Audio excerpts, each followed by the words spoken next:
कहानी। तस्वीर। रात का समय था। एक बड़ा आलीशान कमरा हल्के अंधेरे में डूबा हुआ था। कमरे की दीवारों पर महंगी पेंटिंग्स टंगी थी। झूमर की धीमी रोशनी पूरे माहौल को रहस्यमयी बना रही थी। कमरे के बीचों बीच एक शायर खड़ा था। काले पेंटकोट में, चमकते जूते, ऊपर काला पेंट कोट और बिखरे हुए बाल, जैसे कई घंटों से किसी जुनून में डूबा हो। उसके सामने एक बड़ा पेंटिंग बोर्ड था जिस पर सफेद कपड़ा पड़ा था। वह तेजी से चित्र बना रहा था, लेकिन कैमरा उस तस्वीर को नहीं दिखाता। कुछ देर बाद शायर लंबी सांस लेता है, थका हुआ सा पीछे हटता है और सामने रखी कुर्सी पर जाकर बैठ जाता है।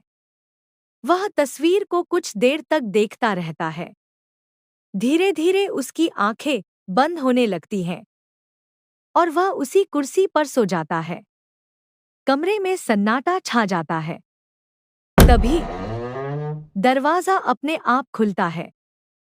सफेद कपड़ों में दो हुरें कमरे में दाखिल होती हैं। उनके चेहरे पर अजीब सी शांति थी। वे शायर के पास आती हैं और उसे धीरे से उठाती हैं। शायर आंखें खोलता है, हैरान होता है, लेकिन कुछ बोल नहीं पाता।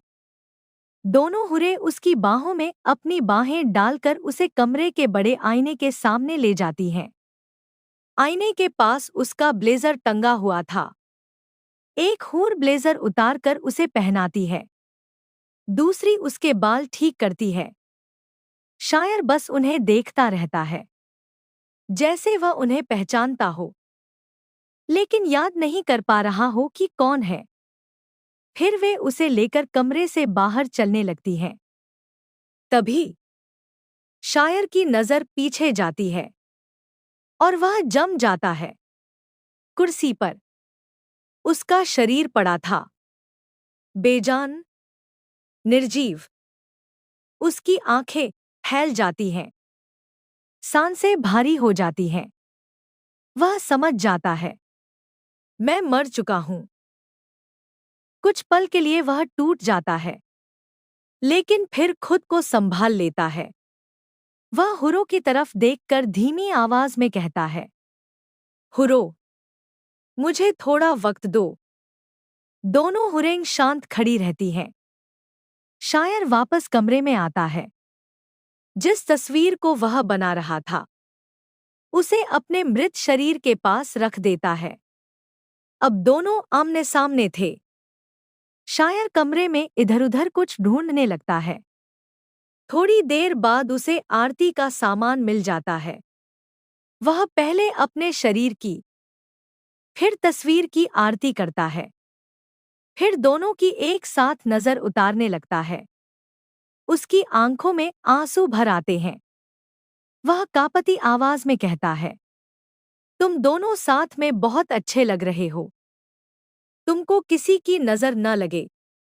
कमरे का माहौल भावुक हो जाता है। शायर तस्वीर को अपने सीने से लगाता है और अचानक उसे फाड़ देता है। तस्वीर के टुकड़े हवा में बिखर जाते हैं और फिर वह रोते हुए एक शेर सुनाता है, कुछ जादू सीखा हमने शिद्दत से सनम। तुम्हारी तस्वीर बनाना चमत्कार से कम नहीं। इतना कहकर वह फूट फूट कर रोने लगता है। फिर अपनी ही नजर उतारकर हल्का सा मुस्कुराता है और दर्द में झूमते हुए नाचने लगता है। अब तक तस्वीर नहीं दिखाई गई थी, लेकिन सच यह था, वह तस्वीर उसकी माशूका की थी। एक बेहद खूबसूरत लड़की, जिससे वह बेइंतहा मोहब्बत करता था। कुछ देर बाद हुरें फिर उसे इशारा करती हैं। उसका वक्त खत्म हो चुका था। शायर आखिरी बार कमरे को देखता है, अपने शरीर को और तस्वीर के टुकड़ों को। फिर हुरों के साथ चलने लगता है, लेकिन जैसे ही वह दरवाजे तक पहुंचता है, अचानक उसकी आंख खुल जाती है। वह जोर से सांस लेता है। सब कुछ सामान्य था। वह अभी भी उसी कुर्सी पर बैठा था। कमरे में वही सन्नाटा था। वही पेंटिंग बोर्ड सामने रखा था। शायर धीरे धीरे उठता है और तस्वीर के सामने जाकर बैठ जाता है। इस बार कैमरा तस्वीर पर जाता है। तस्वीर में उसकी माशूका थी, बेहद खूबसूरत। शायर कुछ पल उसे देखता रहता है, फिर आंखों में आंसू भरकर तस्वीर की नजर उतारता है और उसे आग लगा देता है। तस्वीर धीरे धीरे जलने लगती है।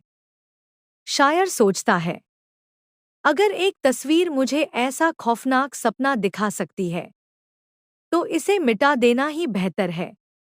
वह आंखों से आंसू साफ करता है, हाथ की घड़ी में समय देखता है और बिना पीछे देखे कमरे से बाहर चला जाता है। कैमरा धीरे धीरे जलती हुई तस्वीर पर जूम करता है। दोस्तों, यह कहानी का अंत था, जो शुरुआत में ही अपने क्लाइमेक्स को छू गई। असल कहानी अब शुरू होगी। अगला पार्ट सुनने के लिए हमारा चैनल सब्सक्राइब करें। नई नई और दिल छू लेने वाली कहानियों के लिए हमारे साथ जुड़े रहिए।